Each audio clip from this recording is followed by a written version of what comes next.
Righto, the first thing we do is unmute myself and then we get ourselves wandering across here to the main page, and then we click some things and we do this and we go, hey, how you going? Lovely to see you all. Welcome to, what day of the week is it? Monday night. And here we are, and look, this is kind of cool. I'm really excited to be able to do this match. I recorded it this morning, and I recorded it with this little fella over here when his picture comes up, which it didn't. Mr. Fuzzled, good evening, sir. How are you? G'day, mate. It was a bit of an early morning for both of us, but well worth it in my opinion. It was a cracker of a match. Absolutely. Now I'm just, we're kind of doing the sound test here as we go. I apologise there. It's supposed to have come up with Fuzz's head. Oh, there it is. There we go. Look at that gorgeous face. Hey? Only a mother would love that. Even then, it's only sometimes. Very good, mate. Okay, so please chat, by the way. Let me know if Fuzz's voice is loud enough. Mine is always fine, but Obs did an update today, and that always seems to happen at the wrong time. So let me know if his sound's coming through okay. How are you, Fuzz? Anyway, thanks for doing this, by the way, mate. Yeah, I'm not too bad. Like I said, we watched the match this morning, and it's one of my favourites of the tournament thus far.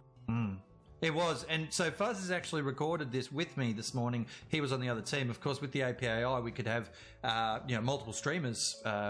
It's not a problem. We do also know who was the main streamer for this. He actually streamed it live this morning. That was Matador from BR1. Yeah, absolutely. He streamed his team, and it was quite a good stream as well. Yeah, excellent. I didn't get a chance to watch that, of course, because I was doing the recording and then working today. But look, get over and have a look at Matador's stuff if you can. He's got a very different perspective than what I have, so it's always good to see multiple perspectives. And of course, Fuzz is going to give us that in this as well today. Now, let me see here. What have I got? Pop up. Fuzz might be a little low. We'll bring him up a little bit. That's fine. I've probably got Discord turned down because I had some mates the other night who were fucking loud. So I turned down Discord by a percentage. Okay, here is the map. This is Hürtgen Forest, of course. That's what we're fighting on tonight. And of course, the first three things we look at are North Pass, the Scar and Siegfried line. They are the areas that you'll see the first combat occurring. But what I wanted to do is I want to bring up the APAI tables, what got us to this point. Hey, PT, it's very good to see you, mate. This is a live stream tonight, folks, so I can actually interact a little bit with chat, but I won't be doing that too much because I've not got to focus on the match, of course. But this is where we ended up after the Week 5 groupings. So we can see there on the left, Group A, OPBHB and GBI were at the top of the table with Chimera as well. But Fuzz, Chimera didn't get through, and it's because of a countback, isn't it? Yeah, so Group A, which started out looking like a pool of death, had 3 teams finish on pretty much the same point. So to separate GBI and Chimera, what we did is we went to a weighted victory. So what that means is because GBI beat Chimera, they were the ones to get through. Yep, absolutely. And that's fair and just, as all sporting competitions are. And this is no different than any other sporting competition, except it's got cool faces like ours, which I'm going to keep covered for the moment. All right. And then Group B, of course, FOCU and BR1 got through there on 4 and 3 points each. And so the way the draw worked out with the semi-finals, we had FOCU and GB1 play off against each other, and OPBHB and BR1 played off this morning. Now, I'm going to give you a spoiler alert right now. Spoiler alert. So close your ears for the next 30 seconds if you don't want to hear the outcome of the FOCU GBI match. 3, 2, 1. Okay, that was won by GBI, correct, Fuzz? Yep. Yeah, it was a very comprehensive performance by them. They just simply were the better team on the day. All right, so that's end of spoilers there. If you haven't watched that match, I recommend you go and watch it. That was on Blue Rose Jelly's stream, so go and check her out. She does a good job, and good to see you there, Blue. All right, let's go back and take off that main page. I think we can just get this going now, can't we, Fuzz? We've got everything happening here. For the match, I will be on the OPBHB side, which is the Axis team, and you'll see it as blue. And then, of course, Fuzz, you're on the BR1 team, correct? And you're with the Allies. Yep, with the good guys. With the good guys. All right, so once I click across to this screen, all things being equal, it should just work. Are you ready for this? Let's see, let's see. Here we go, ladies and gents. There's 2 videos, and they should autoplay, and they should be in sync with each other. Here it is. Oh, we're a little bit out, I think. We are a little bit out. No, I'm going to stop that. I want to get these 2 in sync. Sorry about that. We just have to do it the right way. Here we go. One more time from the top. Gets fed there. So they'll be roughly in sync. So that's Fuzz up in the top right corner there. He's a little bit behind, as you can see. We could probably resync that. Yeah, look, you're about 5 seconds behind there, mate. So there, let's try that. So it'll be a little bit off, folks. There's no smart fine art to this, of course, because it was recorded by two separate people on two separate computers independently of each other. We weren't communicating or anything because it was early in the morning and we didn't want to wake our families up because we get our asses kicked for that. So yeah, apologies for that, but it should be pretty close in sync there. And so Fuzz's camera in the top right corner there, he'll be actually watching a lot of that close in gameplay. Hopefully you did, mate. I haven't actually watched your stream yet. So I'm just going to pause you for a sec there and catch up the stream. Here we are, 19, 18, 17, 16, 15. There you go. They're in sync. It's almost magical. Okay, so first things first, I got Fuzz to throw up the map, and he will do that shortly, hopefully. Now, you can see there, they're fighting over North Pass at the start here, and that's an interesting point to start with. It's not the middle of the map, and that's quite important. The second point I would note here is that Hill 15 is pretty close to North Pass, which gives the blue team, which is the OPBHB guys, a bit of an advantage there in being able to feed that centre point pretty easily. Whereas for the BR1 guys, of course, they've got a bit further to go from Carl Trail, and as we look at the terrain, we'll actually have a bit of a look at what that looks like in relation to like the trees and hills and all those sorts of things, for those that don't know the map that well. Now, Fuzz, talk to me about what BR1 did at the start here, mate, please. So a pretty standard start here from BR1. Obviously, you're getting all your troops to the top of the map here. You really want to create a wall in those top 3 squares.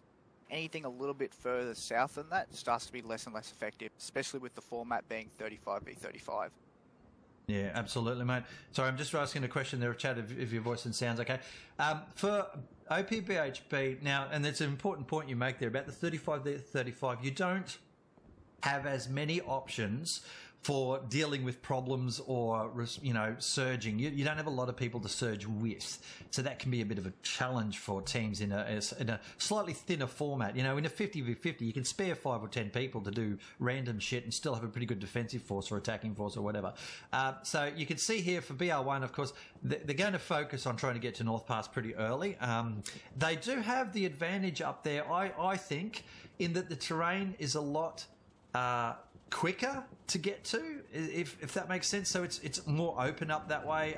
The roads are a bit straighter. There's less windy bits at the last bit. However, once anybody gets to about the delta through golf column, and I can get rid of the header just quickly so we can see that up there, the delta through golf columns, once you get into those, you can see down into North Pass. Once you do that, you can shoot down, of course. And so we see things like in Fuzz's screen there, the old Truck of Doom, which has got the Rocketeer on the back of it. That's the sort of thing that they're going to be looking to do, isn't it, Fuzz? 100%. With North Pass, you are getting towards kind of the open end of that valley, so it really does line up massive long snipes for both teams here. Yeah, absolutely. All right, so I'm just bringing up the sound for myself here because I couldn't hear my own video, of course, but this Fuzz has got a truck racing in there with the Truck of Doom. Okay, so this was the first play. The first play of the day, of course, and we're bringing up Fuzz a bit more. You know what? I'm going to do that in Discord. The reason I'm going to do that in Discord is because I did turn it down the other day, so we'll bring him up to not 100%. Fuzz, how are you sounding in Discord now, please, good sir? I think I sound quite fine, to be honest. There you go. Hopefully I'm sounding all right. Fine, that's a term the ladies use with Fuzz all the time, is fine. Okay, we can see that OPBHB have got into the point pretty early. There's some shots coming in there up on Fuzz's video. We can hear that coming down. But they've got early points in. This was a disaster for BR1, Fuzz. I caught this. Their truck got stuck on the bridge the wrong way. So they've tried that leap over the bridge, and it's failed miserably. And yeah, so they've jumped a bunch of people over there, of course, but not a great start for them over there at all, was it? No, not at all. Sometimes you win with a dice roll like that. Sometimes you just end up in the drink. Yeah, absolutely. All right, I'm just going to bring down your video noise. It's too loud. That's what's wrong. So this is a good start from OPBHB. They've managed to get all the bodies where they need them straight away, straight onto the point. That's what you want to see. If you are that team, that's what they want. There's people in the point there, and they've got that angry Lukes coming through as well. So a good solid start here for them. Yeah, I'll bring in down your video. There's my video. Sound is up. Okay, let me know what the in-game vocals are like there, folks. It is a bit of an art form here trying to work out this stuff. I didn't have time to test stream, of course. I'm busy during the day, so very little time to do much of anything. So if the in-game sound effects are no good, just let me know. I can just trim it on the fly here as we go in. But OPBHB have got consolidated on the point there. But what BR1 are trying to do is they're trying to push up onto the hill there and take that high ground overwatching from pretty much the south of North Pass. That's the pressures there already. You can see all the infantry markers and stuff, but OPBHB are aware of that, and they've thrown a squad plus up there. There's 3 squad leaders I can see, so there'll be at least a squad and a half, 2 squads worth in total, realising, of course, in comp that squads are generally only about, 3-man is about the average, isn't it, Fuzz? It depends team per team. Usually in these 35s, it's 4 to 3 to sometimes 5 if they want more people somewhere. You've got to be really flexible in this. They will do surges, yeah, absolutely. So, suddenly a squad will pad out and then there'll be people running in everywhere, and then it'll thin right down to be 1 or 2 sometimes. Big batter booms there. Nice truck kill there, of course. We can see that down the right-hand side of the screen there. BR1 definitely controlling that centre area. So they've got Carl Trail over in the back there, you can see. So they've got where Major Cello, I'm going to say that's his name, up there on the hill, that control...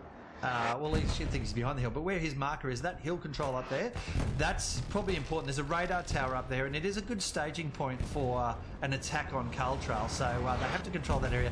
And also here, where Strikeout's moving up the hill on the right here, they also, BR1 have to control that area, because once they lose that, then they can't get oversight onto North Pass, and so it means that the defender of North Pass, in this instance OPBHB, can kind of defend on the hill up there instead of being on the point, and that's ultimately the objective of anybody, is to try and push your defensive line out away from the area you're actually defending, so that you don't have to, if you die in the defensive location, you can't spawn there because there's enemy there. That's the sort of way it works. Here's this play, though, on the hill. We've ripped across here, and you can see BR1 are putting quite a bit of effort into this. There's that's two squads worth there, plus the recon squad swinging around underneath us there. Lionheart, not a bad player there, Fuzz. I watched him a little bit today on the BR1 team. Were there any standouts for you as we start getting into this match? I think you'll have to wait and see. Off the top of my head, it wasn't so much individual effort. It was these little 2 or 3 man groups who were just perfectly synchronised and working together that really highlighted it from me. So good to see, that real strong teamwork happening. And of course, we always know that the team that puts in combined arms will generally win, or does combined arms better. So having a bit of a look here at the map and just see where we're at after that first play, and you can see OPBHB are already putting pressure on Carl Trail. So they've done the early cap. They're holding that point quite strongly at the moment, but they are well surrounded by BR1, so we're going to watch to see what BR1 do with that. And of course now they've got this little distraction back here on Carl Trail, because there's, there'll be chevrons appearing, and the point's actually, sorry, I'll take that back. So there's chevrons appearing, but what we've seen is that circle of BR1 around North Pass are now starting to capture North Pass. They're just getting that sector weight starting to happen, and here's the reason why. OPBHB have pulled way off the point. They've left 1 or 2 people back there, and there you can see people surging over the rear area of North Pass there. But geez, that was risky, Fuzz, especially with there's a tank in there and a bunch of infantry around. They don't control the hill on the other side of the river there. You can see there's a whole bunch of orange up there just under the header bar. That's a pretty gutsy move, running your people across without that back defence, and they've surged now, but they're still losing the point to cap weight here, Fuzz. It's going back their way now. Bit risky. BR1 obviously had to respond to the defence, didn't they? 100%. I do think, though, with that inherent risk, could have been a very good opportunity to just get that quick jab in there and put BR1 immediately on the back foot. So they rolled the dice. Didn't work this time, but might work again in the future. Yeah, absolutely. And that's what you need to do, is you need to hold a strong defence and have something attacking all the time, which makes the enemy divert resources back into that, and especially if you hold the third one. Oh, that's right.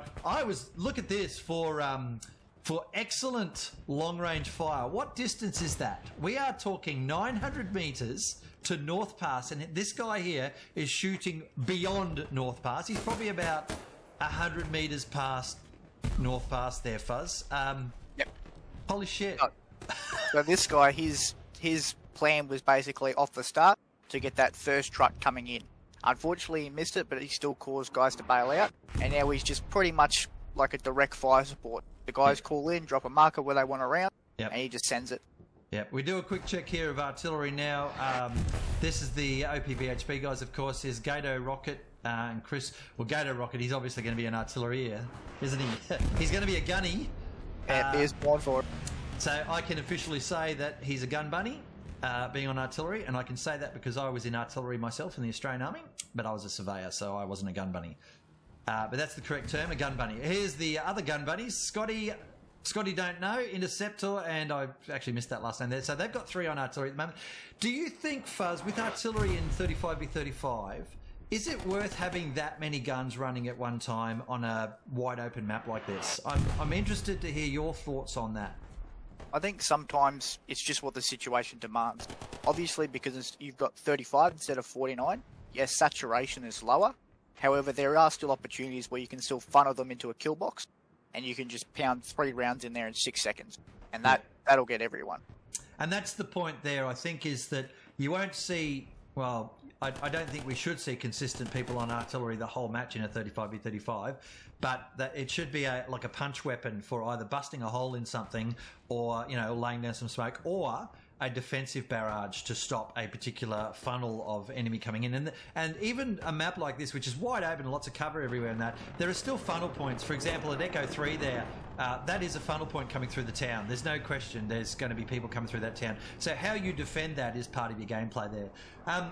While we watch a bit of this early play here, lovely gritty footage there, Fuzz. I'm loving that close-in perspective, mate. That looks so cool. For the viewers at home. I got a couple times. Other times I'd zoom in on someone and they'd instantly die. Oh, so if you see yourself up there, I apologise for cursing you. The caster's curse is well in effect tonight, by the way, folks. So the moment I start talking about anybody here, they will die. I'll guarantee it. It's just the way it works. All right. So I did reach out to both teams here. So for OPBHB, it was Dyslexic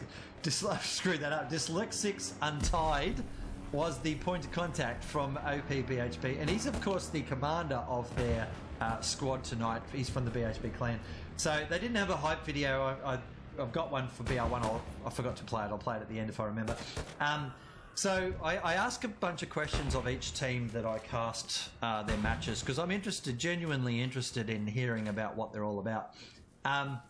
So for OPBHB, and while we're just talking about this, of course, we can see there's still that saturation and pressure happening here on the point. And you can notice, of course, that Carl Trail is just being, again, capped slightly by OPBHB. Or someone just got nailed in screen. And look, they're in the point now, Fuzz. They're actually in the circle with a bunch of them. So that's going to cause BR1 a bit of stress now, because they're going to have to pull people off the attack to go back and clear that out. All right, so just talking about OPBHB quickly, this is not their first competition. They've been around for years with participation all the way back to the first seasonal. And they're also part of an alliance with ESPT, OP and BHB. And of course I cast the ESPT match the other day. That was a really good Battle of Remagen night. Now they were 5th overall in the 2021 fall seasonal. All right, this is the first time in a 35 tournament, and they're having a ton of fun, and they appreciate Fuzz, you specifically, but also the crew in general, the work that APA August done to coordinate these matches. So thank you there, mate. That's good to hear. It's good to have them. As you can see, they've done well to get in the finals, and they're putting on a cracking match here. Yeah, absolutely, mate. And yeah, if I say the commander, I'm just going to call him the Blue Commander. I'm not going to say his name too often. That Panther's getting a bit of a face pasting though, and he's got support there, but they just all blew up. They were trying to heal him up, and that was the end of that. All right, hardest working players. Look, it's pretty much team effort, and I get that quite a bit. Some of the players, though, to keep an eye on that work strats and stuff are Infidel Aleren, Freak Fighter, Strikeout, Mars Rover. Top shooters, ooh, always like to hear that. Leaps, Don Vice, Joe, Roncon, and Like T50 Ninjas. I think I followed Don Vice a bit around there. I always like top shooters because I'm not one of those. So it's always good to see how people that can actually play with a rifle do well. Real life, though, I'll take you on, let me tell you. Okay. The commander on the night is Dyslexics Untied. He's been around since update 3, and he has 3,000 plus hours in the game. Fuzz, what are you up to? Like a third of that, probably 1,000. I cracked 1,100 maybe. I cracked 1,000 this year. I'm about 1,200 at the moment. So, and probably about 200 of that streaming now. It's not that good. Okay, there's a bit of pressure still going on here from OPBHB, but BR1 are shutting it down quite nicely. I think they're clearing out this back garrison stuff down here. Trannick, of course, is the commander there of BR1, so I should point that out. And you can see the commander of BHB just moving his way through, trying to probably set some stuff up and keep this momentum on the point as we pressure it. Military experience, they've got all sorts of people that have served or currently serve in the military, and it's interesting to see. No comments on that from the team, but I had a comment the other day from one of the mobs that said the military real-life experience does not influence their tactics or strategies, whereas for me personally, absolutely it does. So I find that an interesting personal reflection, at least anyway.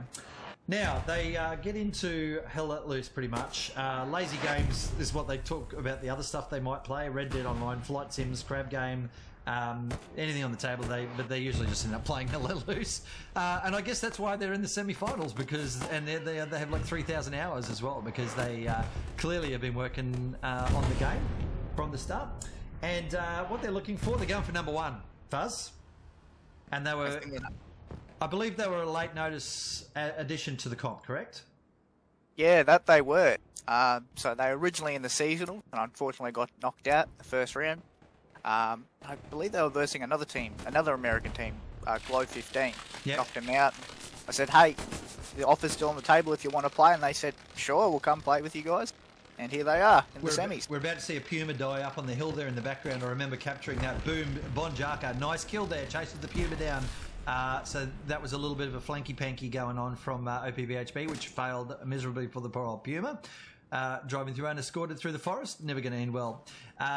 So, pressure still here. BR1 putting some pressure on the point again, and they're actually doing a bit of trade kill there. And I'd expect that point to start to turn soon, because the OPBHB are thinning out a bit, which then tells me that they'll probably start capturing Caltrell again, because that's how it works, isn't it? You see a little bit of thinning in one spot, and then suddenly there's a surge somewhere else. Right, so OPBHB, mate, they're going towards the final. They're hunting for that number one position, and it's great to have them in the comp. So that's those guys covered. And they are defending the point at North Pass pretty well. At the moment, we're only... Fuzz, we are 18 minutes into the match so far, man. And this is a big match. So, there, hold on to your hats, folks. Grab your beers. It's going to be a long one, and it's going to be a good one. Let's have a bit of a talk about... BR1, mate. Now, what did you know about BR1 before this comp? I will admit, I didn't know too much. I knew they've been around for absolute donkey yonks in the Hell Let Loose community. There's another person on the hill, on the roof. Sorry, man, I'm just watching your screen there, and everybody can get up on the top of things except me. I'm like the only player in Hell Let Loose that can't climb shit. I don't know why. But there's he's up there lobbing grenades at people. Anyway, I think he actually got the OP kill down there as well. He did well, strike out. That's a great shot. All right, yeah. Sorry, mate. Go on. Yep. So they've dipped their toe into comp many a time, and this time it seems like they're diving in full steam basically. Yeah.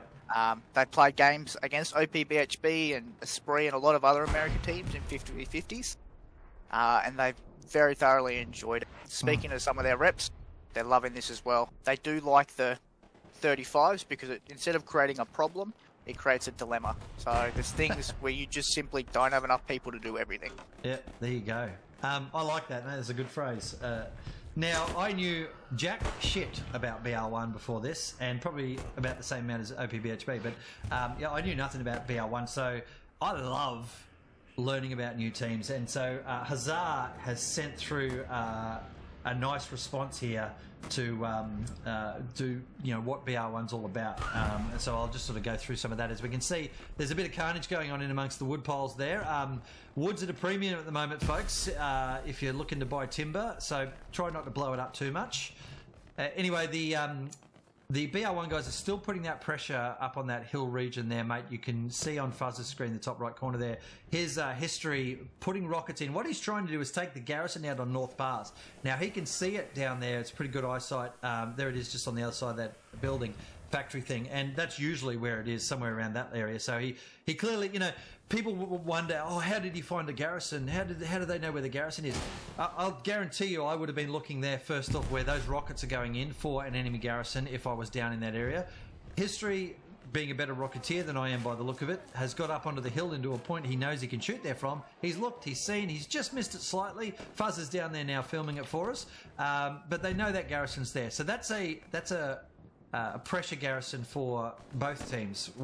One team has to get rid of it and the other team has to hang on to it, because it will change the dynamic of North Pass if that garrison falls. Okay, let's, as we see BR1 now putting some nice pressure in down the hill here, and there's a defending player there as well shooting back up the hill. So OPBHB know there's an infantry surge coming down this hill, so we'll just watch this play out as we talk about BR1. So BR1, it's their first real tournament in over a year. They had a strong competitive team a year ago that's since merged with the Line, and they were stagnant with no competitive team at all until Hazard rebuilt it from nothing. So the hardest workers they've got here are Half Royal, Eon, Billy Nair, Sea Green, God Emperor, Hawkman, The Kid, Prince, Mickey Free, Drasnik, Satchel, and Major Ocelot. I think I saw Satchel a few times because that's a catchy name, and you know clearly he's got to be either an engineer or assault class, doesn't he?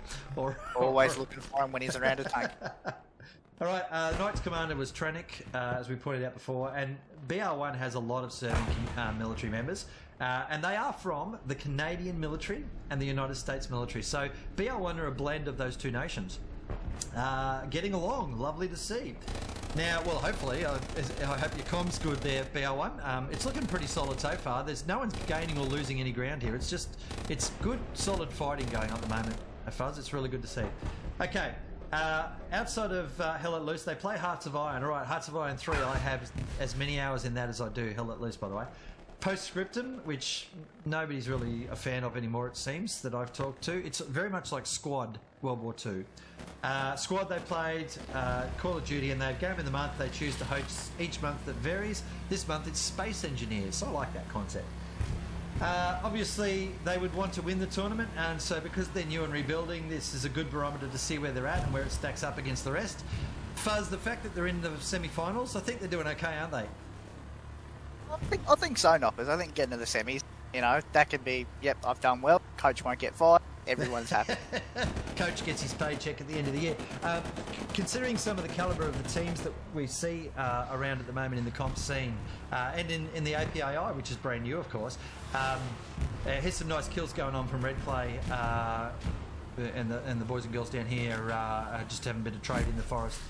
Now, they obviously want to win, as they said. They spend a lot of time studying strats and intricacies of, you know, how different teams play and stuff like that. So cool. I mean, you know, I like that. That's what you've got to do in comp. You've got to really understand some of the metas that are out there so you can see what the enemy teams might do.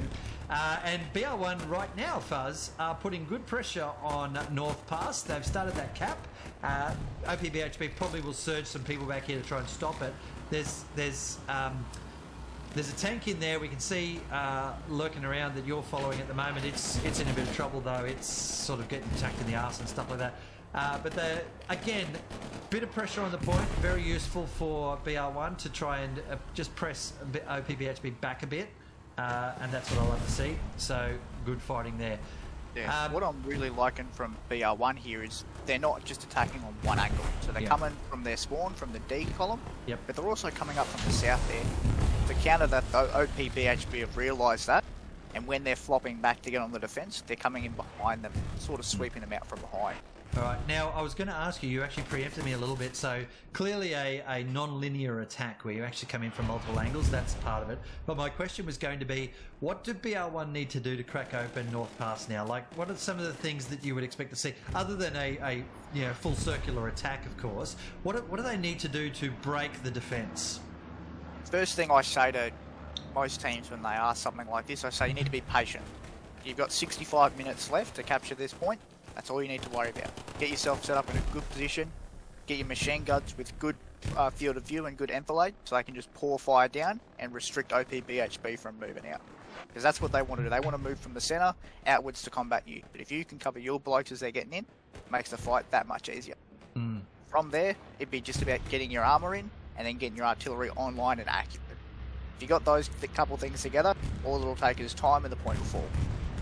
I think there's a little bit of an advantage here for OPBHB, as I said earlier, versus BR1 on North Pass, and that is OPBHB can actually set up like guns and tanks and stuff further back from the point on the hills than BR1 can, with good visibility.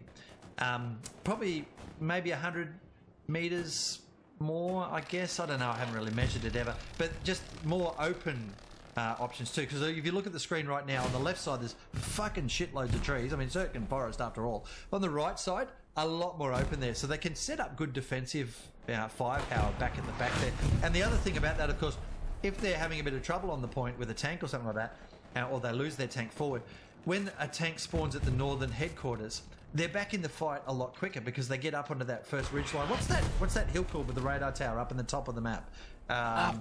Hill something. Radar Tower Hill is what I call it. Hill something. I like it. That's now what it's going to be called.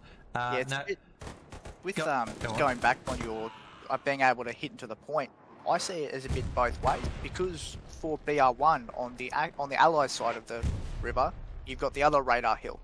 And if your Axis wanting to tank out an emplacement or a tank up there, you've actually got to come around the corner slightly and progress into that North Pass Valley. Yep. So it puts them at a disadvantage. And you'll see a couple of times BR1 will put a tank up there and be able to counter a Panther because they get the first shot, because they get a side shot. Yeah, that's it. There's some really good... I mean, this is a... Everyone originally said, oh, you know, don't play tanks on Hill 400, don't play tanks on Hürtgen Forest because, you know, it's a nightmare with all the trees and stuff like that. Tanking on these maps is about knowing the maps. And there is absolutely a place in the front line for tanks in this. There's not a place down in the middle of the point for tanks, because if the enemy knows you're in there, they're just going to get an angle on you and you can't even see them. Fire support is what tanks are about on this. Maybe a capping tank, sure, but you can see the Panther there. I think that was a Panther. In Fuzz's screen there is overwatching gorgeously up onto the hill, isn't it? And it's just... It's putting so much pressure over to the back of North Pass that it makes it very hard to advance at all. By the way, that's Hill 15, Fuzz. Hill 15. There we go. Chat was useless to me. They didn't help me out at all there. Usually they got my back. Tonight they have not. I actually had to pull up my own map. With going back to these tankers thing, one of the things I first learned when I started getting into tanks and tank sniping and all that is half of these trees on Hürtgen Forest you can just shoot through. Especially the top where the pine needles start. Yeah. They're completely invisible. Oh, so, man. even though the bottom tree trunks are solid, you can shoot right through the tops. You know what? I didn't know you could shoot through them, but it makes logical sense considering that I know I can drive through fuckloads of these trees. You know, I'm a crazy man with a truck. Not as crazy as Cortex. Cortex would go straight into the creek down the bottom there. I actually take the roads across the creek, or the bridges. But when it comes through forests, there's no road. There is just direct line to the point. And the trees are good for that. Now we're starting to see OPBHB put some pressure on Carl Trail again.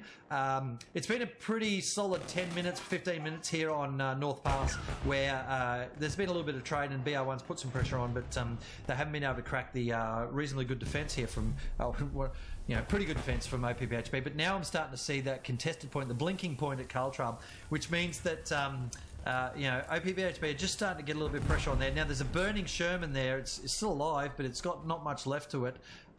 It was, I assume, that was way back in the back zone, isn't it? By the look of where you're, that's over the back of Carl Trail. Jesus, that Sherman is getting nailed before it even gets to the front line, mate. Yep, so that was what I was talking about earlier. It's just behind that radar tower, and it's probably engaged that Panther that's sitting ways back. But the last time the Panther died, so it's probably looking for it and ready. Yeah. So that's got to be a kilometre plus, hasn't it? 100%. They're Wow. definitely tough shots to lead and to hit. Mate, I can barely see the next tree and the infantry behind it.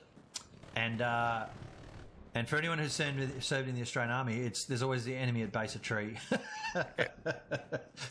so I'm always looking at the base of trees. Probably why I die because I don't look up enough.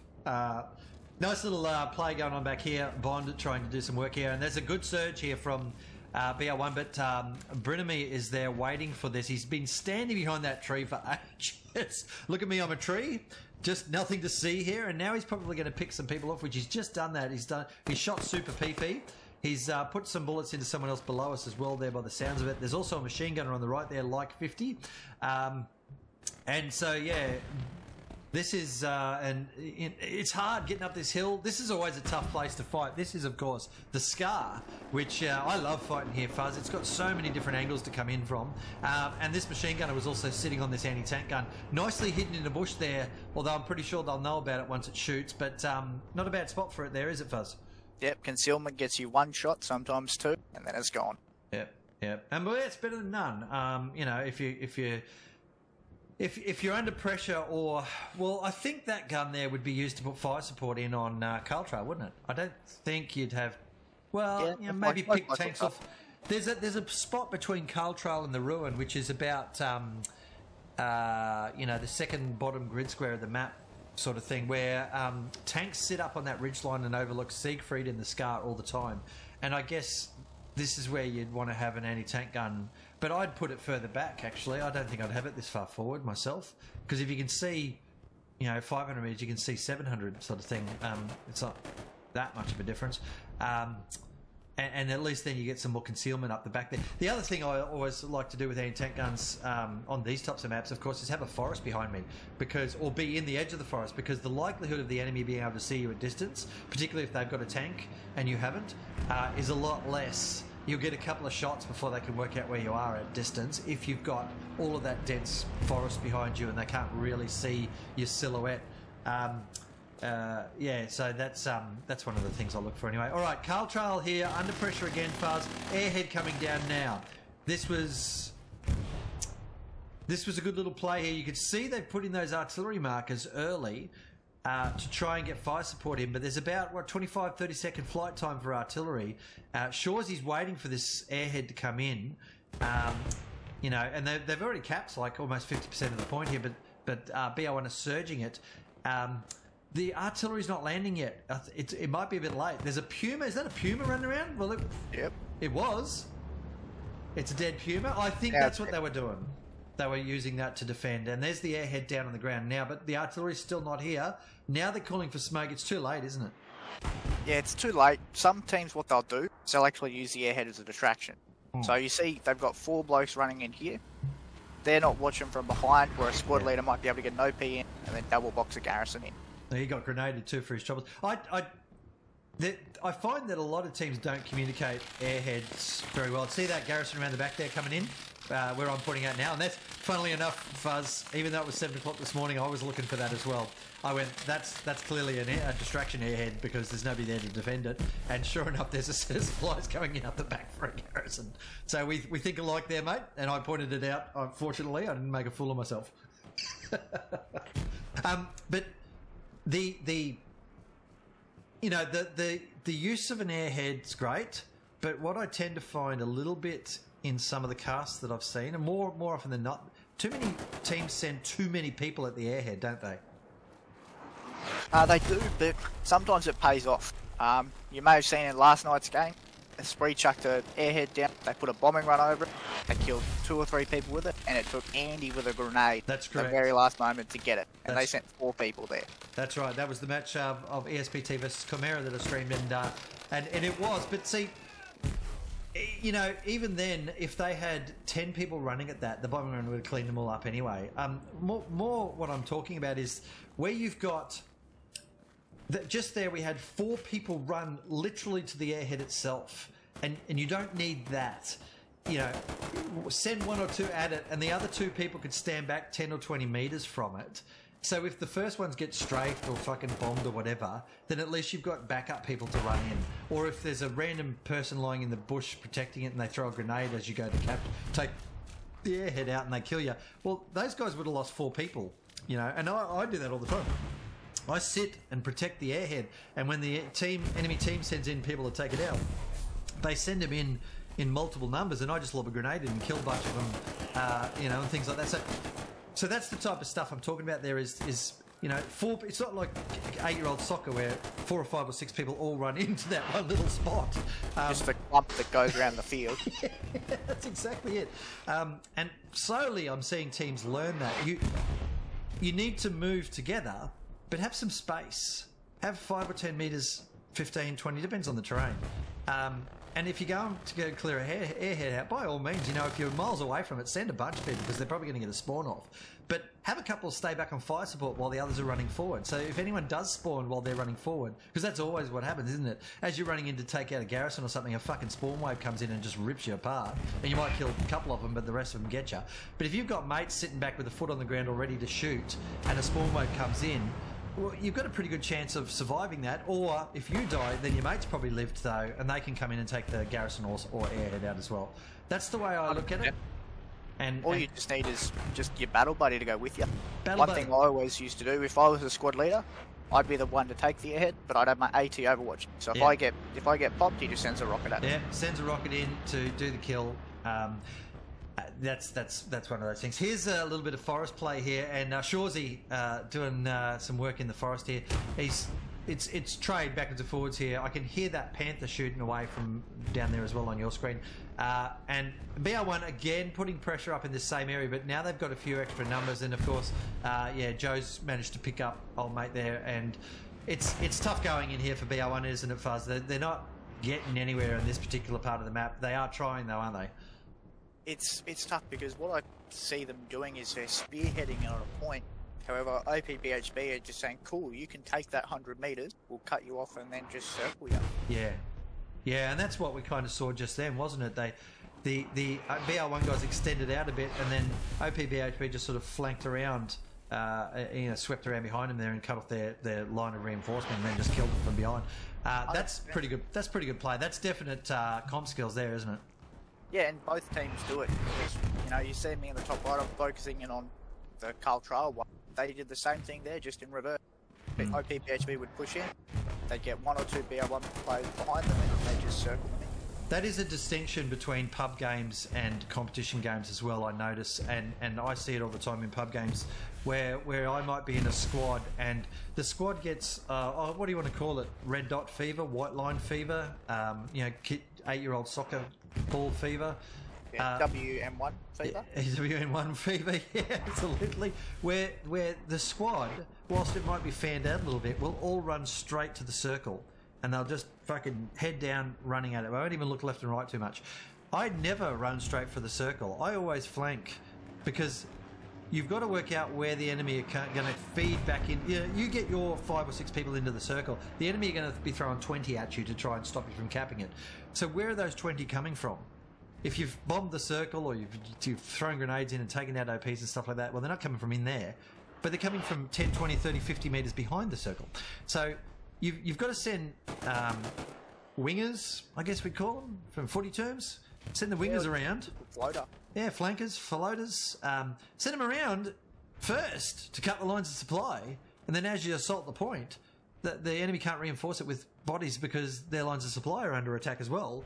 And yeah, GG's, you get the point. It's something that comes down to the situation. There's so many things about this game with 35 or 49 players on each side, constantly evolving. So sometimes it's even better to spearhead your guys in, push them past the point, and clear out the enemy's front line. And then that allows your team to come through as well. I've seen that happen a couple of times and be effective. Other times it's just flanking, get the garrison, then go in. Sometimes if the garrison's on the point, it's just get one person and they get the Gary and then they all flood in to try and create as much cap pressure as possible.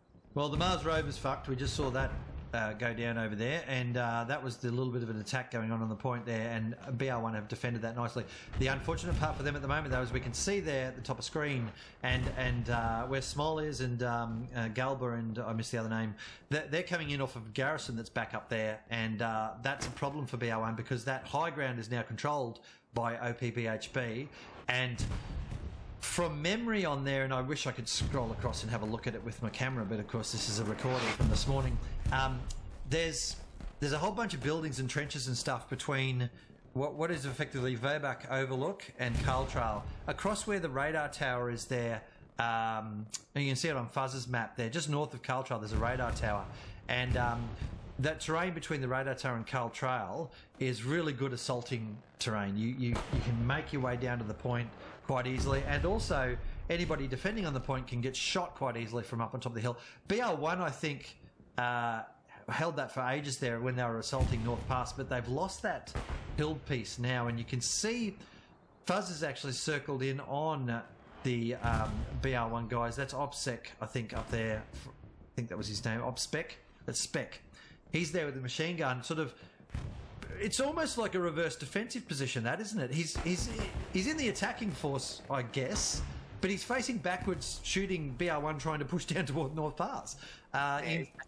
He's working along the creek line here, and look, you know, you're zooming in now to have a look at what's going on. They're controlling the river line. They're controlling the hill there. They're trading well. BR1 are holding their own in trade at the moment, but the terrain is being the terrain advantage is being gained by OPBHB. Would that be a fair assessment right now, Fuzz?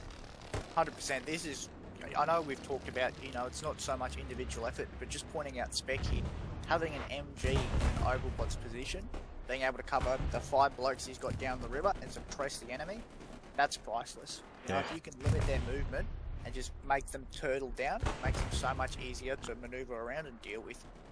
And in the good teams, like someone like Spec, I'm going to say it, I didn't witness it, but I reckon he wouldn't go full belt, you know, hold the trigger down until it's gone. He would be spray bursting to keep the heads down of it's Lionheart, Satchel, Bond, and Super PP. That name cracks me up, I must admit. There's my 10-year-old coming out there. So Spec would be actually sort of doing suppressive bursts down there, which allows his team that's down in that creek line or the river line to advance and actually, you know, engage the enemy on their terms rather than be in defensive positions trying to work out where they're getting shot from. Here's BR1 though now really putting some pressure on the point, and OPBHB putting pressure on the point again, and they've got 3 or 4 people come in, and they've come in off that hill area, but they've also come down from where we were just talking about. They've come up from that river up the slope, which is pretty good to advance up. Again, you get lots of cover on the way up, and BR1 in a bit of trouble here, Fuzz. Yeah, it's, you know, from both sides, it's good to see that varied approach. And if you're BR1, you're kind of looking at the map and you're thinking, right, we've got blokes coming in from here and here. That means the enemy must be the opposite of that. So hopefully they recognise that and start pushing towards those areas. Yeah, and that's I mean, they're holding it again. This is good, but look, the lines are getting messy now. We've got BR1 up on the hill now where OPBHB just were before.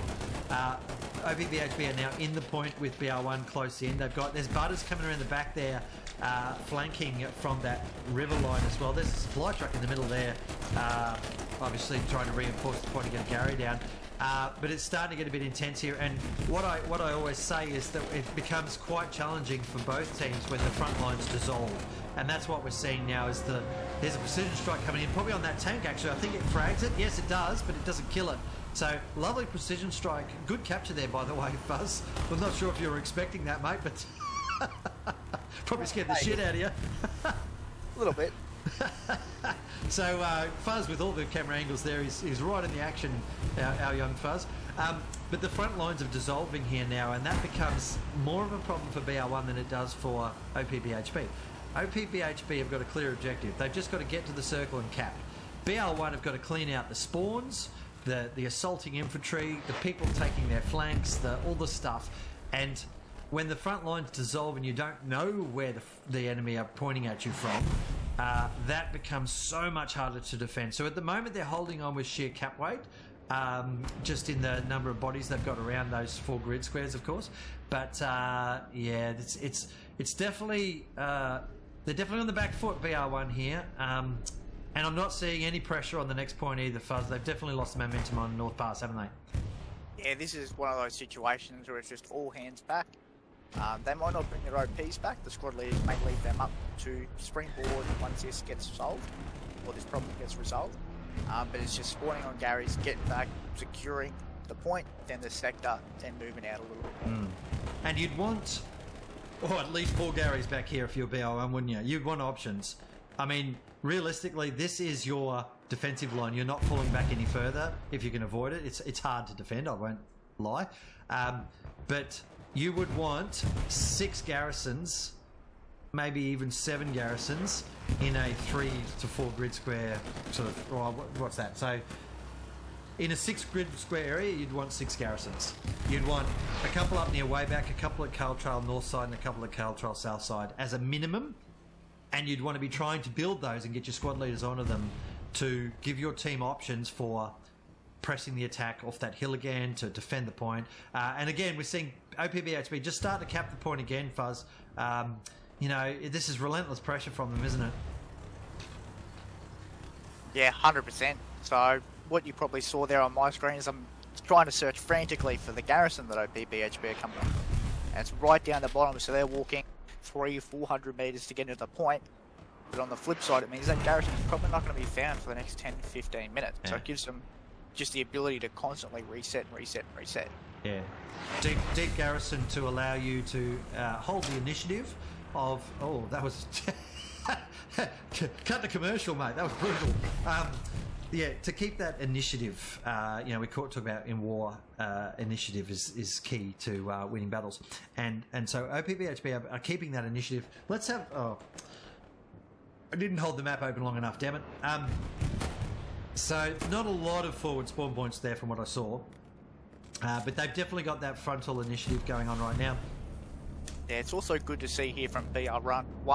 They've encircled their opponent, and now it's just all about finding the angle, picking them off, moving forward, finding the angle, picking them off. Yeah, that's right. Just pincering in and just trimming off one by one until they're all gone. There's a pair of bombing runs, by the way. That is one from the southeast to northwest and one from the northeast to southwest. So apparently everyone thinks, both commanders think that their team isn't on the point, and both commanders put their bombing runs across their own teams there. So yeah, look, BR1 just losing the advantage a little bit here. We can see that hill area where look, strike out like 50. All those guys are up there. OPBHB have got that hill area up there. The radar. Lionheart trying to come through and clear it. Drasnik as well. Drasnik just dropped. I called his name out. He died. Fuzz. There you go. So OPBHB is sweeping down from that hill now, as well as coming from the south area, from the east area. Real trouble here for BR1. I don't think they've got a lot of Gary options. There's definitely two Garys. There's definitely one somewhere to the northwest of the point, and there's definitely one to the southwest, but they've got nothing on point anymore, Fuzz. They've lost their garrison on point. That is obvious to me. There might be an OP south side here because there's a couple of squad leaders down there, and that's quite possible. Someone just built a Gary there. I'm assuming that was Crab, and he just got, yeah, that was Crab, and it just got killed because I called his name out. So that garrison is right on the point. That'll be locked. It's pretty close to, yeah, look at that. There's an OPBHB guy right next to it. Doesn't know it's there. He's that's Roncon, I think. Yeah, the whole time that garrison there, I was watching it. I knew he was just out of range to lock it out. And if they could get one spawn wave off there, it might even be enough to save the point for them. Yeah. What's the lock range, by the way? I think it's 15 meters from memory.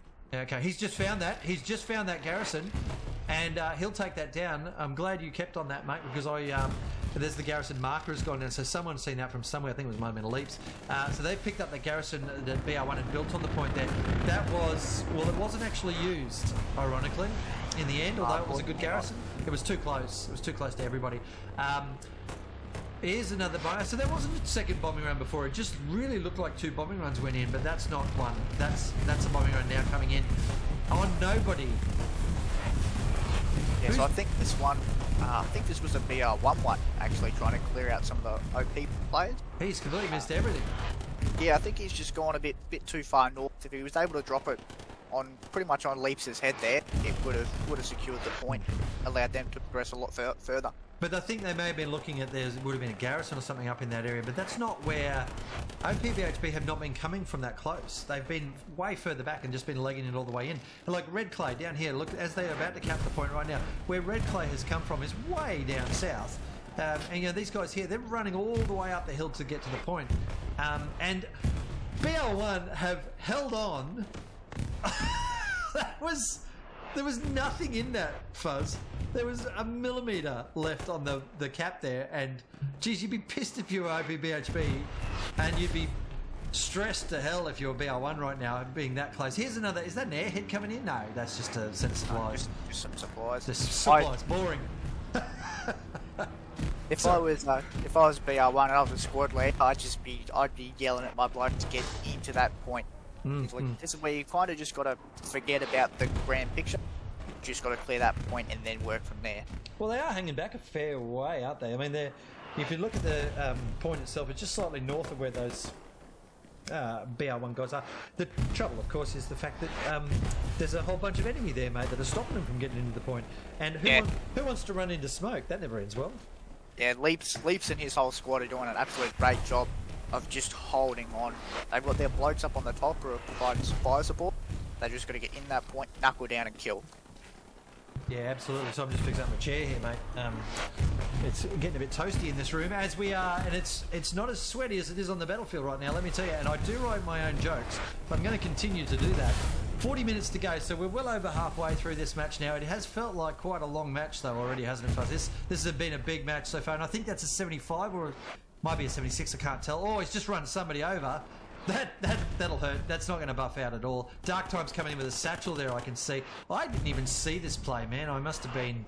Well, Fuzz, let me tell you a little story, mate. We are halfway through the battle, and this is where my kids came in this morning, and they came and sat and watched this with me. So I was filming this with one kid on my lap and one sitting on the chair beside me. What they think of the battle so far, Knockers? Oh, look at all the pretty colours. Look at all the red and blue. It was probably a deeper analysis than I've ever given. I think you found your next guest commentator. I think I have. Actually, my daughter, who's 6 years old, by the way, that's right. I was watching this and I went, I bet you there's going to be an airhead coming in soon, because there was a lot of that. They were holding the point nicely, and look at this. Just as I started to see it blinking, I went, there'll be an airhead coming in. And there it was. I came across with the camera. I picked that up. I was quite proud of that. As old mate just got shot on the point there. This was not a bad airhead, because who's watching that? Delamort cannot see it. And I think this is going to be a good airhead. I do not. And you've picked it up as well. Well done, Fuzz. You're a bit slow on the uptake there, mate. It was your team. But because the points started to be taken there, OPBHB sent back... the last, whatever his name is, I don't know. So they've sent back one or two people here, and they've stopped the cap straight away. But there's a 3 spawn coming in. The commander's trying to do something here, and they need to do this. They really do. They need to put some pressure on the point. But look at that. Delamort's gone, oh shit, hang on a minute. There's more people here than I thought. And they've trimmed down a bunch. Mr. Miata's about to get cut down, I reckon. How is that not... Oh, that was pretty tight. Very, very, very good defence there from OPBHB, but that airhead's still live. And of course, BR1, unfortunately, even though they're trying to get some momentum up, look at the cap on Carl Trail, mate. They're starting to lose it. Yeah, this one it's always a bit tough when you chuck down an airhead and you're losing your point, because your instinct is to just go nuts and jump on it. But unfortunately, I think it's cost them a cap in this instance. Yeah, they put that airhead a bit open too. You know, they could be a little bit more specific in comp with airheads. You don't want to be putting it kind of like out in the middle of the road like that, because it was too easy for that defender to find. It has cost them the cap there, Fuzz, because just at the point where those 3 players were respawning onto that airhead, the cap started to occur here for OPBHB, and then they threw some extras in there running down the hill as well, remember. So there was probably about 5 to 10 BR1 guys involved with that attack, but only about 3 or 4 OPBHB guys on defence, and they did pretty well on the defence there, Fuzz. I was very, very impressed with how quickly they cut down what was a pretty big opportunity for BR1. It was very expertly shut down by OPBHB, and now they will capture this, mate. There's no way BR1 can hold this, surely. It's got close before, but this will be after 40 minutes now of watching Carl Trail and North Pass get fought over. OPBHB are going to take Carl Trail and really put BR1 on the back foot. And, mate, we're going to get a double cap here by the look of this. There's already... The recon setting up. Yeah, they were ready for this, and this is the old 1-2. BR1 in a lot of trouble here, Fuzz. There's no points at the end of this, is there? It's literally the team that wins. There's nothing after this in the comp, is there? Except the finals. The winner goes on, loser goes home. Do they, just out of curiosity, BR1 in real trouble here, by the way. Do you have a playoff for 3rd and 4th? Like, will there be a scratch match? It's up to the teams. So with this tournament, the focus has been entirely on the team. There's rules written in if Fuck You and the losers of this one want to do a playoff. If they don't, that's okay. I'm not going to force them to do anything they don't want to do. All right, well, absolutely, mate, and I'm sure that there's plenty of us casters who'll be happy to jump on and stream one of those matches as well. So, whatever teams win and lose in there, definitely keen to see those 3rd and 4th place teams have a bit of a playoff and entertain us as much as you entertain yourselves in the stressful nature of these competitions. I mean, is it Is it edge of your seat stuff in there sometimes, Fuzz? Is it you know? I talked about this for the fire team thing that I ran. You know, getting the sweats, not knowing where the next grenade's coming from or whatever. These competitions are pretty good, aren't they? They really get you on the edge of your seat as a viewer, let alone as a player on the field. But what is it like for the players on the battlefield in this type of situation in a comp match? Like, I know blokes don't like to use this word, but I'd sum it up by saying it's quite emotional. Because either you're happy, you're stressed, you're frustrated, and it can be at a myriad of sources. You can be angry at yourself for fucking up, you can be angry at your team for fucking up. So it is just quite an emotional affair, both pre-match, in the game, and post-match as well. BR1 responding very well here, shutting down that fifth cap stress that they were just under. And look at how those guys just came off of that garrison that's marked there now, so that's a bit of trouble for them, where Bonjarka history is thick cut. They're getting picked off by Aragon up on the hill there and Spec. But when they came off of that, they didn't all just sort of run back in defence or whatever. They ran out into 360, trying to press out. And I was watching this play up here because this was very, very interesting stuff. There, you know, you lose... no one ever really controls these forests, do they? No, it's pretty much no man's land with a bit more cover. So like it's trade fights too. So Freak there, he's sitting for the ambush. He's waiting very patiently. That's good Tarkov play right here. You know, and he'll just pick him off right now. Bond down. There we go. So you know, nobody ever really controls these forests. I do love fighting in this area here where Strikeout and Co are, where CPAC's coming across there. There's that garrison just getting rocketed, by the way, by Small Sweat. So you know, that's trouble for BR1. They've just lost a garrison in there with all that smoke's blowing up in the air and stuff like that. That must be a tank shooting in there. I don't know. No, that'd have to be artillery. Have to be artillery. I didn't go back and check the artillery in this one. I feel like you might have, though, by the look of where you're zooming right now. Is that correct? I'm going right now to go check the... Well, I wanted to see if they deployed forward, because their guns don't have that range to hit the point. No, they're hitting... See, and this is where I don't know about the value of artillery. What's that tank doing? Where is that? That's at their spawn. I think maybe they had that up there to defend their guns if like BR1's recon came along, but I was perplexed. Holy shitbags! That's an idea, isn't it? Get a tank next to the guns, and that's hard to kill as well. Oh, it's interesting. Yeah, you can't kill it with your sniper. Jump, throw a Puma down there or something. They're pretty cheap. Anyway, so BR1 they've got it. Look, they're coming straight off the point in their tank and having to fight from the get go here. Well and truly on the back foot here. But they are pushing forward still. Here's Hawk there with a nice kill in the bunker. And Infidel, though, is waiting for him now. There he goes. He turns left and looks at the bunker. Infidel now actually shooting there. It's fascinating. You and I went for the same stuff at the same time, it seemed. Oh, no, that's not Infidel. That's a different player. My bad. It's Bilbo just across the road Just across there. Okay, so he picked up Infidel. But we kind of focus in on the same stuff. Remember, folks, we didn't communicate at all during this match, did we, Fuzz? Like, before I just said, do this, and he went, righto, and he went and did it, and it's worked. I think it's really worked well, mate. You've done very well with the filming here. I was just a sucker for the sniper v sniper battle. There you go. But that's what you want in that top right corner, because it's such a small screen on the main stream. You don't want big panoramic views. You want nice tied-in action where you're actually watching a single person running around doing murder ball or whatever the hell it is they do. BR1 still on the back foot here. OPBHB have got that nice little spawn point down the bottom there, but that's now getting shelled by a tank and some other stuff. So we've got this area over here where Dark Times is coming in now. Bond's going to ambush him. Surely this is a good ambush coming in. There it is. Lovely little ambush there from Bonjarka, but he'll have mates. The commander there looking in. Now he's marked the garrison. Someone's marked the garrison anyway. So this is... And there's a tank racing through there as well. That must be what Bond's waiting for here. I think I remember this play, Fuzz, and this is something really interesting you're about to watch, folks. This tank play with the anti-tanker down here and some other stuff that goes on. I really enjoyed this phase of play. There's some people who didn't enjoy it though. They got shredded, and Bond trying to get himself forward. But that's the Panther that's pushing through there now, just sort of shredding the forest. There's a Satchelier chasing him. The commander's protecting that tank, maybe. We are south of Reserve Station, and they're looking to get a garrison down there. No real attacking garrisons at the moment, but that's fine because they hold the point 4-1. So they didn't. They could hold Carl Trail and win from here, can't they, Fuzz? I mean, it doesn't really matter. Yep. They can hold North Pass and win from here. So they've got. Yeah, they don't need to get all the money on the table. Just need that 3-2. Yeah, and here's the here's Hyena trying to get in on that Panther now.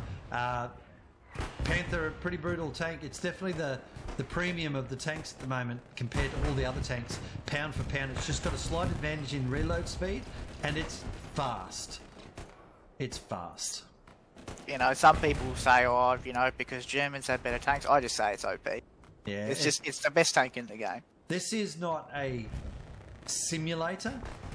This is a semi-simulator. So it brings a lot of the realism of warfighting and, you know, in a game, that is.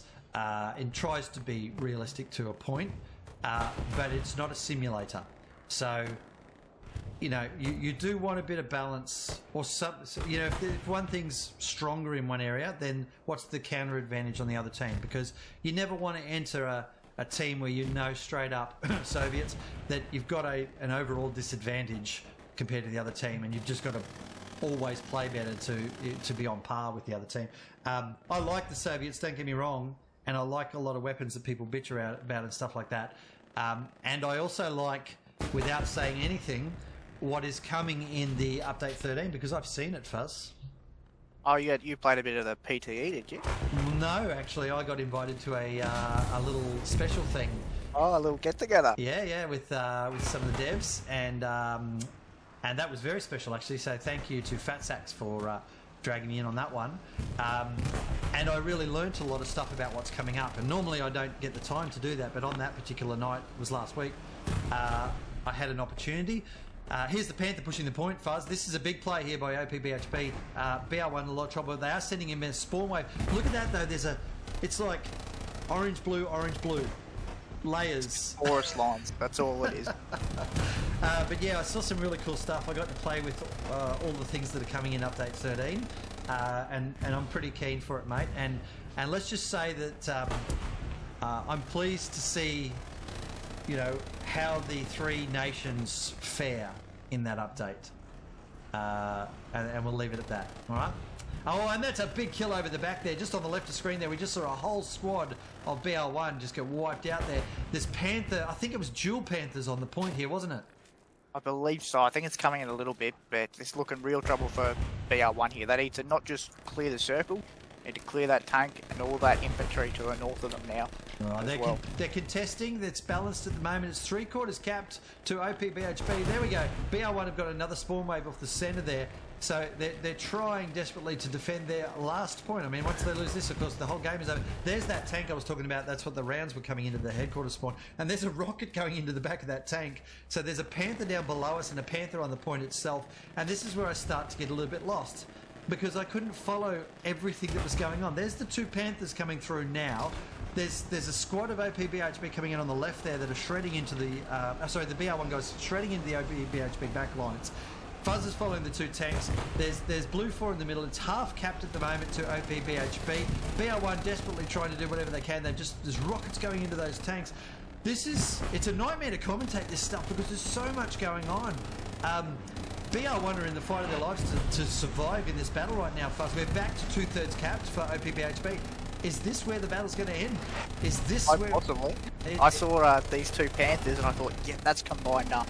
2 tanks instead of 1. Plus they've got infantry there. They've got infantry there already. There's a spawn wave coming from Monday. Surely this is GG's. Surely BR1 can't come back from this right now. It's right there. Oh, look, I mean, they're getting some good murder on those infantry though. The trade is working in BR1's favour. The two tanks though, something's got to give there. If BR1 can get rid of the tanks, they'll be able to retake this point. That's all that's left here. I just don't know. There's a satchel, a rocket. We're right in close now, having a look from both sides here. Fuzz has got some good camera work there. It's game over here. Look at this. This cap's gone. And no, it has not. BR1. Ah, holds on. BR1 have held on Here's a bombing run. BR1 have held on.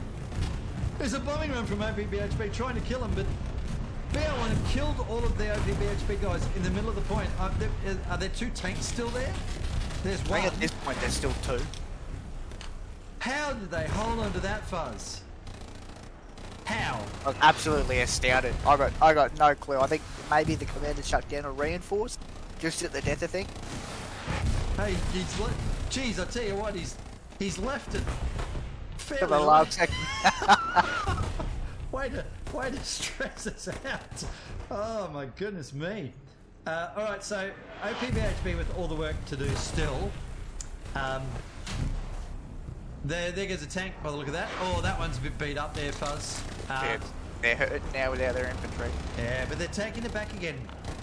OPBHB just starting to get the cap back again. We've got 24 minutes left. Let's face it, BR1 could win it from here. They could win it with 6 minutes left. There's no reason whatsoever that BR1 can't win this. If they get some of that 2-cap momentum, you know what I mean? Like because OPBHB are throwing so much stuff at this point right now. If BR1 can just have the right balance of people here to cap it back, oh, there's some big murder going on there, mate. Great capture, by the way. And then they could double bounce, and they could bounce onto the next point, pick up Carl Trail pretty quickly there with like a surge spawn and airhead, something like that. I don't know what their resources were like at this point. And then you could do that, couldn't you? And you could suddenly pop from one point to the next. And if OPBHB are slow on the uptake, because let's look at it this way, and I look at it from a maths perspective. It takes you between 0 and 40 seconds to spawn in on a garrison, yeah? Depending on what the time is at. So if the average the average is 20 seconds, and then if you die, you're dead for at least 10 seconds, yeah? Sometimes 20, depending on how you die.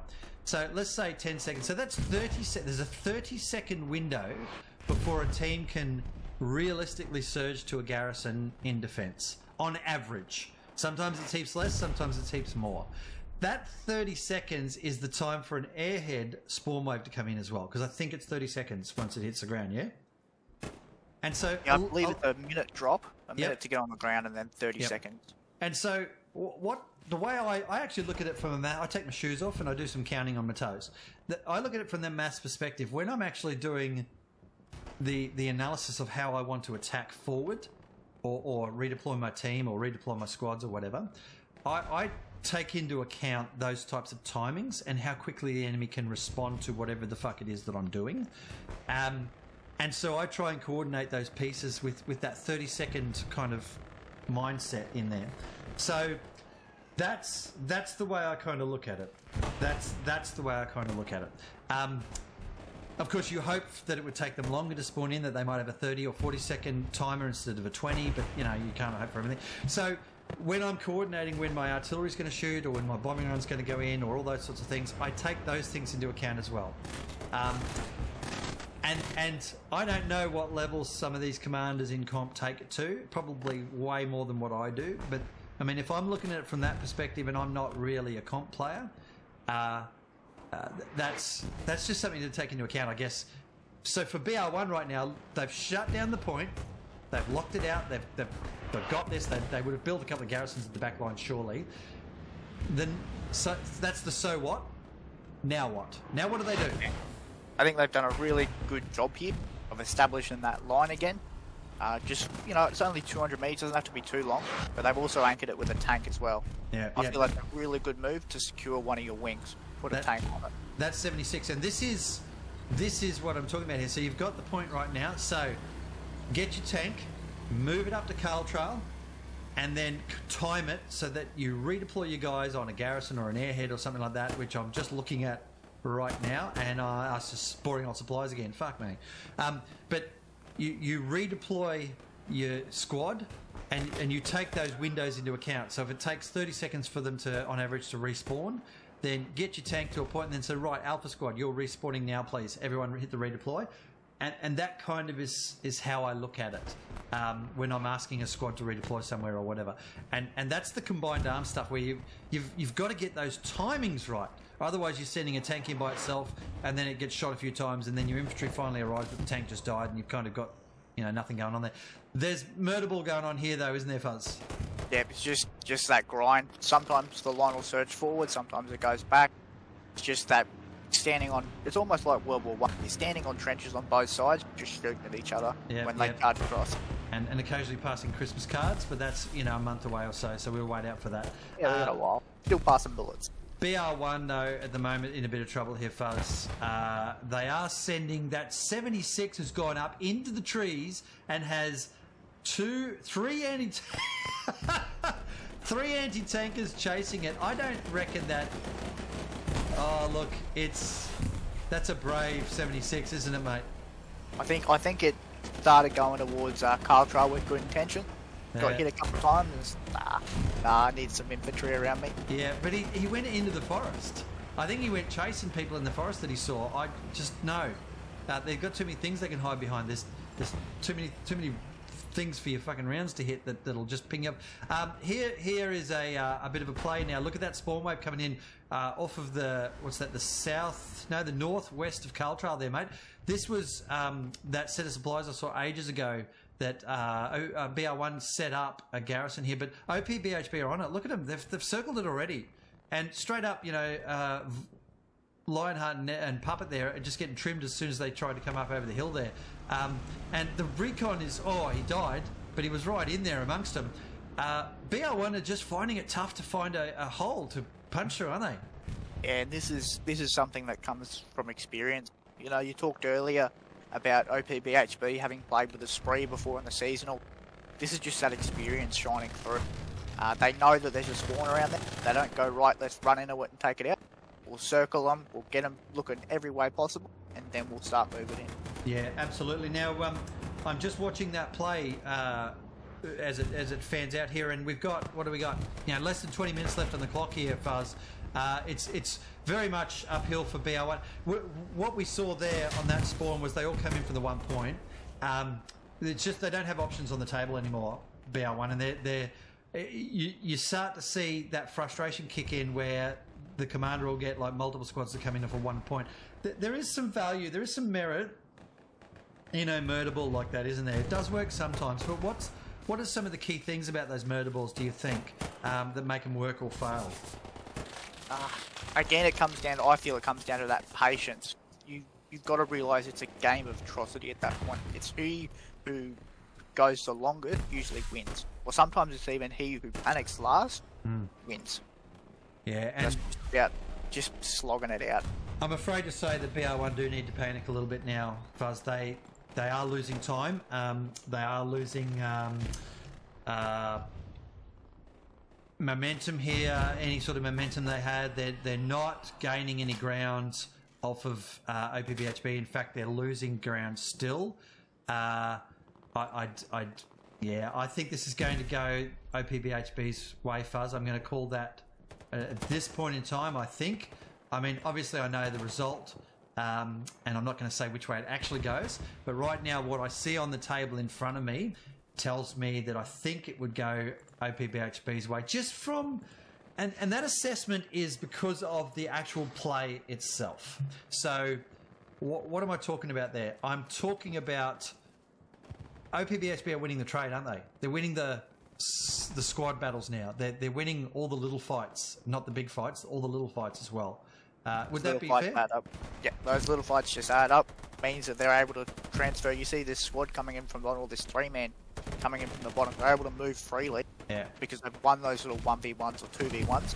They're able to get into that creek line and then just plug it straight north. Yeah, and like, I don't give away anything in my streams, by the way, about who wins and who doesn't. So stick around, folks. There's 16 minutes left of this battle, and it's going all the way. But the momentum at the moment being the way it is. Here's another 76 coming in. Let's see if this one fares better than the last one, or it might be the same one that's gone back and repaired and sort of changed its pants a little bit.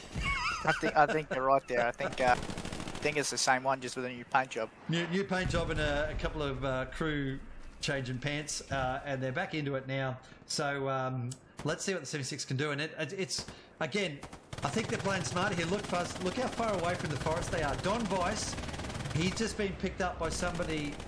So there's defence at the back of that tank now. That tank is pushing forward quite nicely. We're going to see some Satcheliers try and chase it down for sure. Raised count is he's on his way. And I do love a good engineer that picks his mark and then just follows it. I've seen some people run 5, 6, 7 grid squares. That tank obviously doesn't like that particular part of the map. It's just giving it a bit.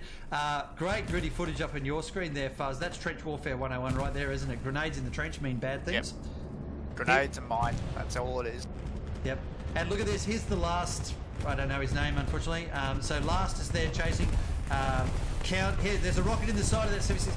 Poor old 76, mate. He can't cut a break, can it? It's trying to get up to the point. There's a rocket from the back at it.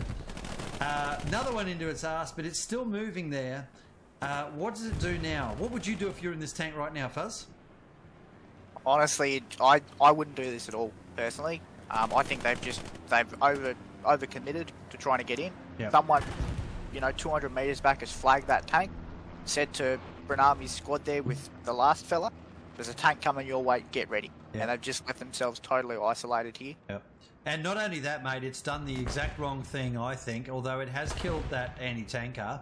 The fact that it got attacked from the north in a set of buildings and logs and stuff means that, and they killed him, and they know they killed him, he's probably going to spawn in somewhere nearby very soon again.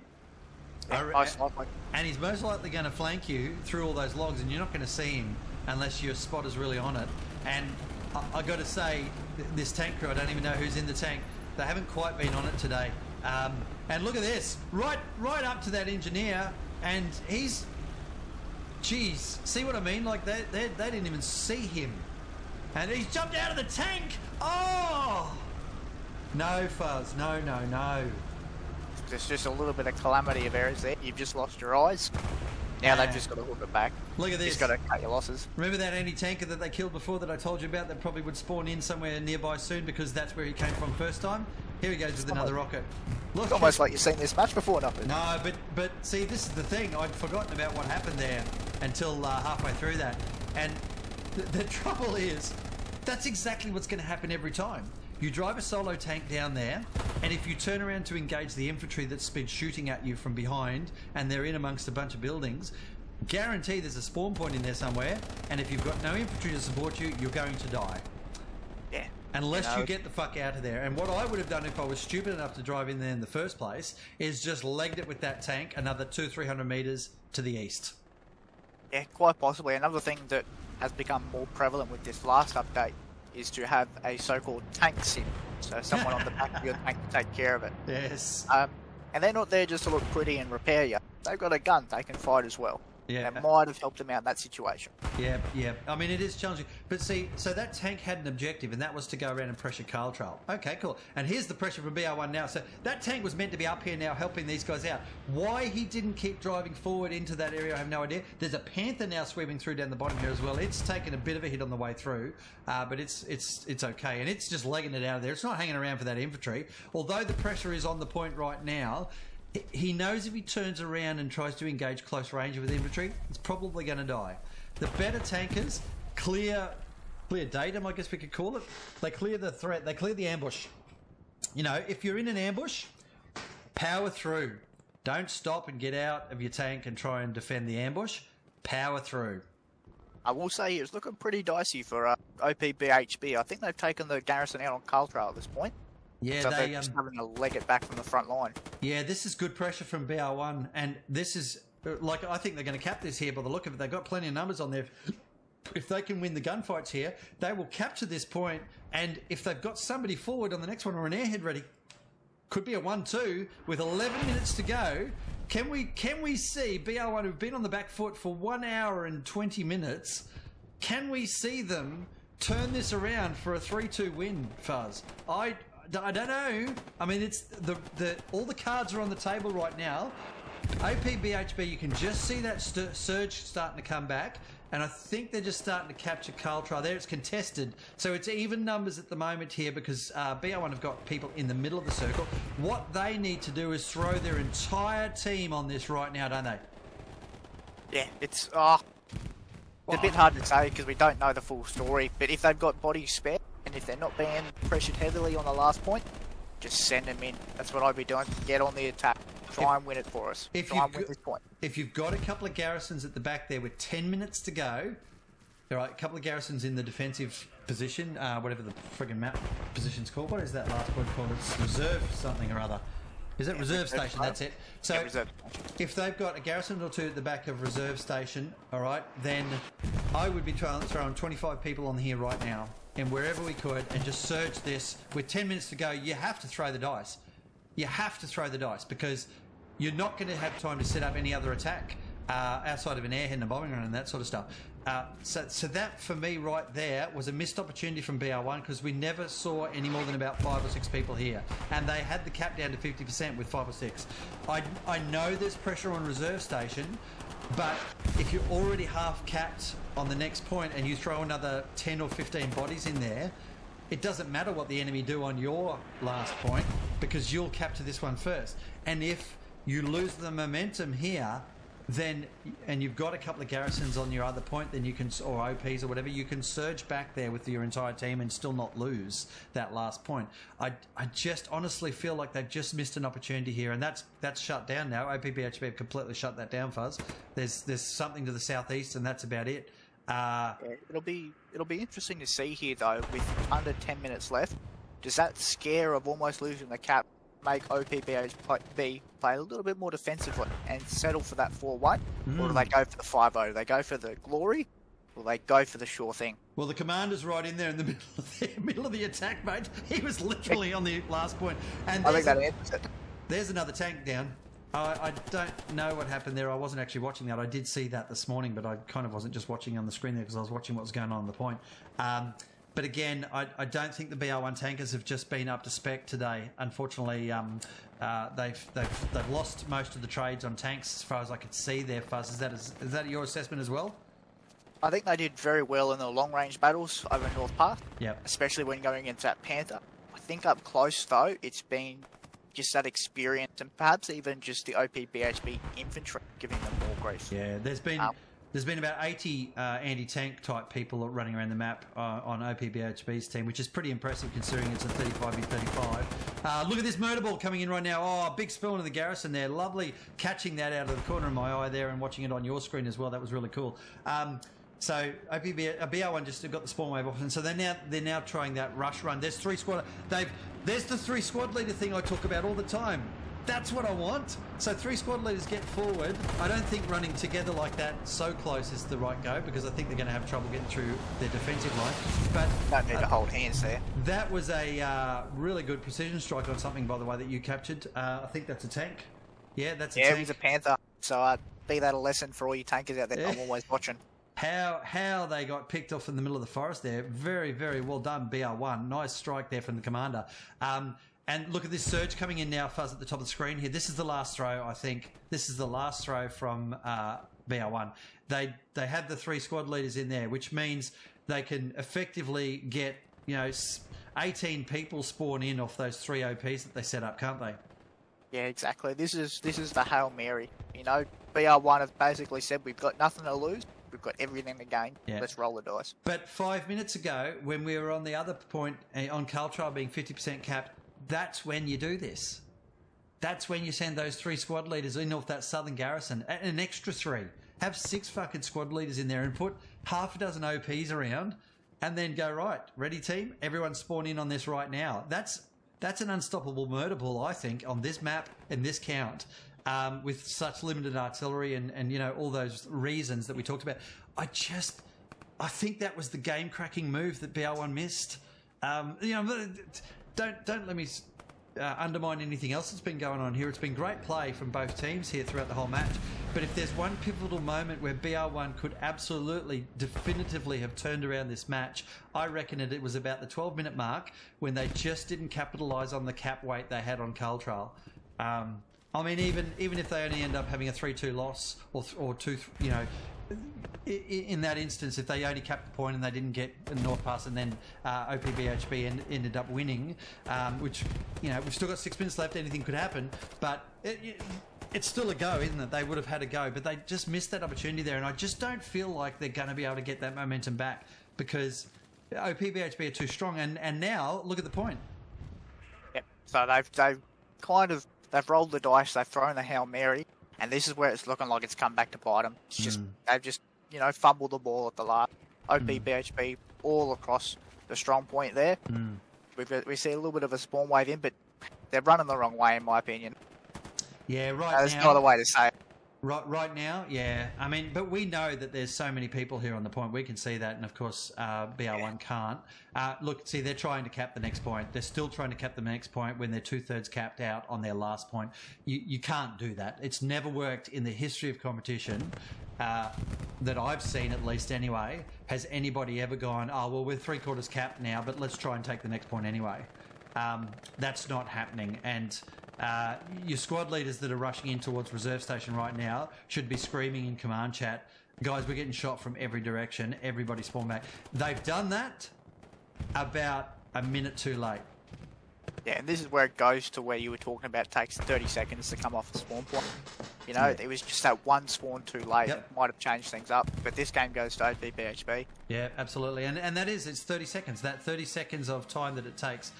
So we have there, ladies and gentlemen, a victory to OPBHB. I'm just going to drop off your point of view camera and the green screen image and the match recording. What am I doing here? Guest vid, there you are. I just wanted to get rid of that. So Fuzz, that's a victory to OPBHB and a hard-fought one. BR1, no slumps there in the final, semi-final, mate. Gave it to them and gave it a red-hot go.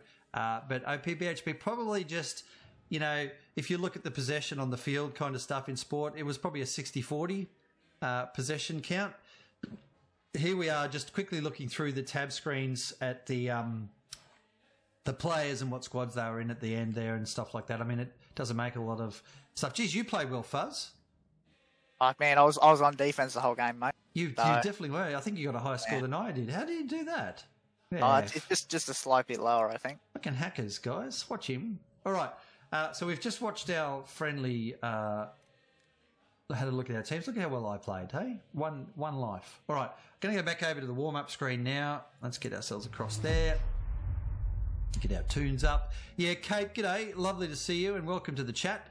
It is just the one match tonight. This is actually a pre-recording from this morning, my time. So I filmed it at, or Fuzz and I filmed it at 7 o'clock, 6:30, 7 o'clock this morning. And we just filmed separately and then I spliced it together tonight for what you've just seen. So that's the end of that match. That was the semi-final for the APAI. Quick spoiler again, I'm going to throw up an image here, which I actually put on the wrong screen, didn't I? And the image is going to be the results. Where is it? It's APAI something. What did I call it?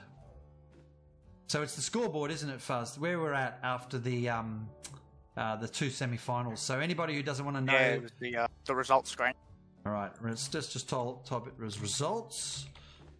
And we'll put that there and we'll throw that down and we'll grab the results. Here's the semi-final results, ladies and gentlemen. I will tell you when it's gone away again. So looking at that screen right now, let's get that up into a central location for you. So... OPBHB have defeated a BR1 in this match that we just watched with a good victory there. I just found that damn image, didn't I? It's there the whole time. So well done to them. And of course, the Fuck You team were defeated by a GBI. So Fuzz, let's talk about that. When are we going to see the final between a GBI and OPBHB? Well, that's actually it's an interesting question there because for those of you who may be in the Americas, you might know that it's Thanksgiving weekend coming up. I didn't know that at all when I planned this tournament, so we might be having a week hiatus. So there might be a week for the teams to get their shit together, plan out the map, and all that. And there might be some fun shenanigans going on in this week break. Might see a third place playoff. Might see just a mixed teams playoff on Remagen or something. Ooh. Never know. There you go.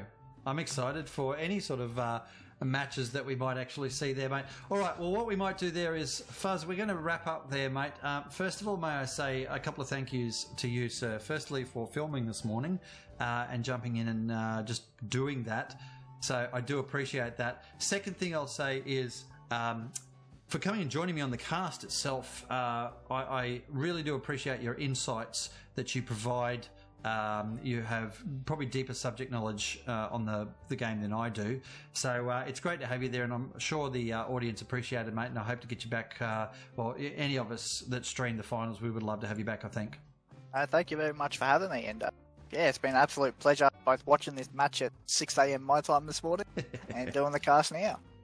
Very good. All right, ladies and gents, that was the semi-finals for the APAI, where let's try that again, where OPBHB have defeated BR1 with a 5-0 cap-out, and of course they will now progress to the finals, and they'll be playing against GBI.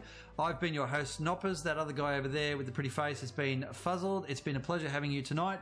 Let us have a quick look and see who's around on the stream side of things. We might just see if there's a raid around.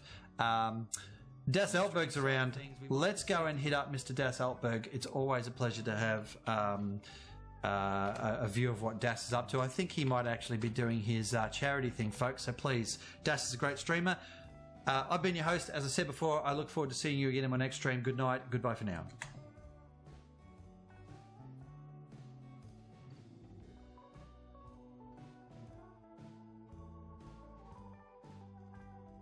It's getting there. It takes a moment.